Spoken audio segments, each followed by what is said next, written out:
All right, so we're going to talk about the seventh sign of the zodiac because you have all the signs within this, but the seventh sign is, of course, Libra. And I want to say one important thing about the sign Libra. Libra is very different than all the other 12 signs or the 11 signs. And I know everyone says that, Leos will be like, Leo is demonstrably different from all the other signs. You must realize this. And Aquarius says that, we're different. But Libra really is different from all the others in one very key respect. In terms of the symbols that we use for Libra in Western astrology, Libra has the distinction of being the only sign represented by something that is not actually alive, even mythologically. All right? Now, what does that mean? Like, what are you trying to say about Libras? Are you saying they're automatons, Sam, or androids, or some other kind of thing that's not quite human? No. In fact, I'm going to say something daring. Just like I said something daring about the other Venus sign, Taurus. I said they're the most radical sign of the zodiac. Yes, they are. I actually will tell you, and I know I'm going to get some flack for this both online and here, but I'm going to say it to you. I actually would say among the most human signs of the zodiac is Libra. Now, let me tell you why I say that. Because when you take Libra, and what's representing Libra in, the regular zodiac? What represents it? The scales, right? Now, some look at that and see the scale. When you see the glyph for Libra, one other thing you might know or might not know is that it represents actually the thing that goes around the oxen. Around the ox? The yoke. Thank you. The yoke that goes around the ox that carries it. So that's the actual thing, although it also relates to the idea of the scale. Now, why the scale? Before we get into the deep metaphysics of Libra being the most human sign of the zodiac. Well, think about what happens in Virgo. Let's kind of recap the story. Because I've been telling the story of God. I don't know if you've been here. When I say to tell you the story of God during the year, I'm talking about the manifestation of divine forces or divine force during the course of the year. So when we last talked about Virgo, I mentioned that's when we're talking about getting things ready.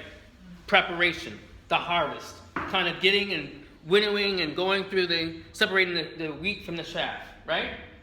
Well, Libra follows that where you take things to market and you put them on the scale and you balance them out about what you can sell and what you can give away, what you can do with it. So Libra becomes the manifestation of where you have exchange, where things are put into ratio. There's a rational balance, if you will, between one thing and another.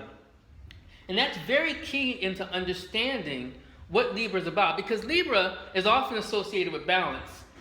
I'm going to cast some shade. I can get some flack for this, but I ain't met too many balanced Libras. I'm not saying they're imbalanced, so don't go around saying my astrologist Sam said y'all crazy though. I didn't say that. It's not they're imbalanced. It's not about balance. It's about right proportion. Because balance and equality, you can go along with the idea where everyone should get their fair share. Your fair share may not look like someone else's.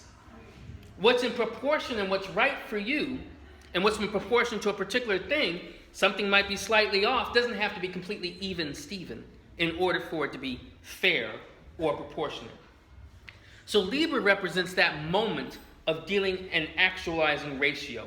How we understand how one thing is proportionate to another. Whether we're talking about relationships, whether we're talking about beauty, whether we're talking about justice, all those different manifestations really deal with human life. So it's the idea of weighing this over that. That's very human.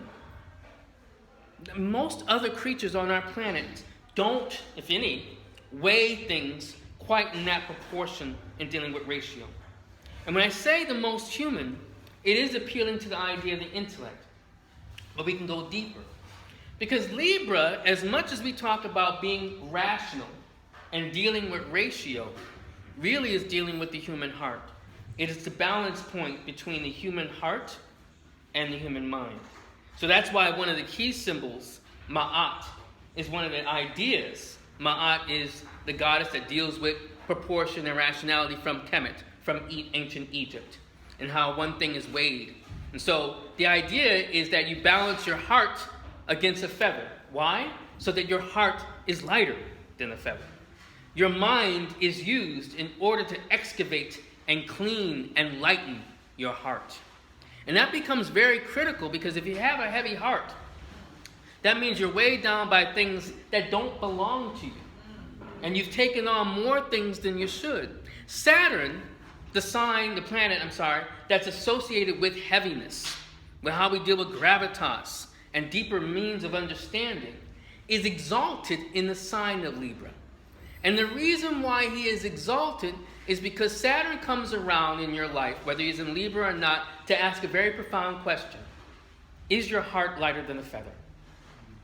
And if your heart is weighed down by other things, that means external things. That means something outside of yourself, extrinsic to you, is not belonging to you. And you're weighed down by those things. And you're burdened by those things. So Libra really taps into your humanity by really tapping into your heart and using your mind in order to figure out what really belongs to you. Now that is not always just a mental issue. That reminds me of a story. So one story, many of you might even know it from the Bible. How many of you have heard of King Solomon? So one of my favorite stories in the Bible is when two mothers came to him, and he had to decide between these two mothers which one had the right to a baby that one of them had. So one mother claimed that the mother rolled over her baby in the middle of the night, killed it, and then took my baby, the living baby, from out of my bosom and put it to her. And so they were going back and forth. No, that's my living baby. No, your baby's dead. You killed it, blah, blah, blah. And they were going back and forth. And so Solomon actually came and had a solution. He said, bring me forth a sword and cut the baby asunder, and we will see who has the baby, and both of you can have that baby. You can decide between that, because you'll both have a baby. Half a baby, but a baby. So the mother, or I should say one woman, comes forward and says, well, no, let her have the baby rather than kill the baby. Don't kill the baby, let her have the baby. Then the other woman says, well, yes, then cut the baby asunder, and then we'll know, and I'll have my baby. Obviously, King Solomon gave it to the woman who pled for the child's life. That wasn't a purely rational decision. We often think that decisions have to be made on a rational, concrete, logical level, and we get this idea. Even some Libras will get the idea that, well, I should think about how these things work on a mental level. He wasn't appealing to anyone's intellect. He wasn't looking for their intellect. He was looking for their hearts. So when you're choosing between this and that, and we know every Libra on some level has to choose, will it be this or will it be that? I want to tell you something that's very profound. It's never between this or that. It's always from here. This is the balance point, the ratio point between this and that. You're going higher between just two things. It's not just about, well, we want justice for black people and only black people, right? It's not just about justice for women and only women, right? It's about justice as a higher principle for all, one at a time. So I'm not saying, well, all lives matter. All lives matter. We would act like all lives matter, but they don't. So that is the fundamental aspect of justice. This is why Libra marches and is involved in so many elements of justice and what's right. Mahatma Gandhi, right? He took the higher road and made the others, the British, see what was the choice between what real freedom was. Not just between, well, should we be a colonialist power or should we be a colony? He wanted India to be India and didn't even be a better vision of itself than it had ever been. Which is why he didn't become its first president. Libra, and I'm saying this to everyone in this room because how many signs do you have in you? 12. All of them, right? All 12. It's just a matter of what ratio you have in you, right? It's your proportion. Again, remember I told you, Libra is kind of the bedrock of it. I'll tell you another quick thing about Libra at the end. You are figuring out, you're looking at different elements of one thing to another in order to figure out the truth, the heart of something. And you can get caught up in decisions. You can get derailed by decisions.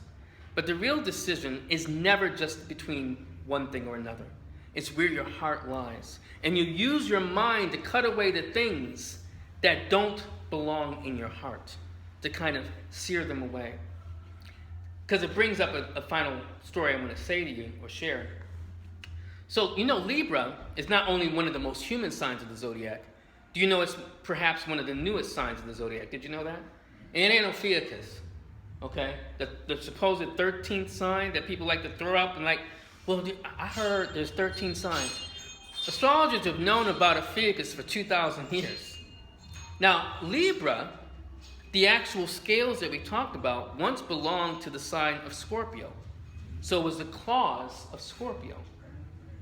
So it was how one kind of, pinched another. That reveals a very deep lesson. When you get away from the passion and the sting and the clinging of Scorpio, you can take in the scales and the balance and beauty of Libra. And Libra gives us the moment where we can hang in perfect repose, being able to stand back and look at something, quote unquote, objectively, in order to see its true reflection. That's what Libra can do. That's the power of what you can draw on each of us. It's not just for suns in Libras or moons in Libras or Libra risings. Those become more pressing for those people with those signatures. But ultimately what you do is cut away the dross. Cut away the things that don't have to matter in order to find the real keynote of truth of Ma'at. And that becomes a true balance point for Libra, its true ratio, its true proportion. Thank you.